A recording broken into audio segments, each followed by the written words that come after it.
Chennai Perambur market தெரு பகுதியில் வசித்து வருபவர் சரவணகுமார். இவர் அடகு கடை வைத்து நடத்தி வருகிறார்.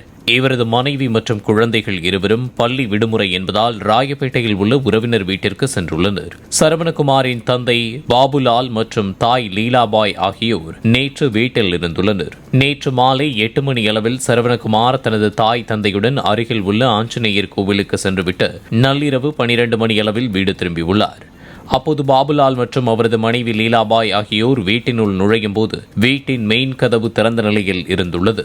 இதனால் அதிர்ச்சியடைந்த பாபுலால் வீட்டின் உள்ளே சென்று பார்க்கும்போது வீட்டில் இருந்து 2 நபர்கள் பாபுலாலை கீழே தள்ளிவிட்டு ஓடி உள்ளனர். அவர்களின் அலறல் சத்தம் கேட்டு அக்கம் பக்கத்தினர் ஓடி வந்தனர். வீட்டின் உள்ளே சென்று பார்த்தபோது 2 பீரோக்களில் இருந்து சுமார் 24 சவரன் தங்க நகைகள் காணாமல் போயிருந்தது.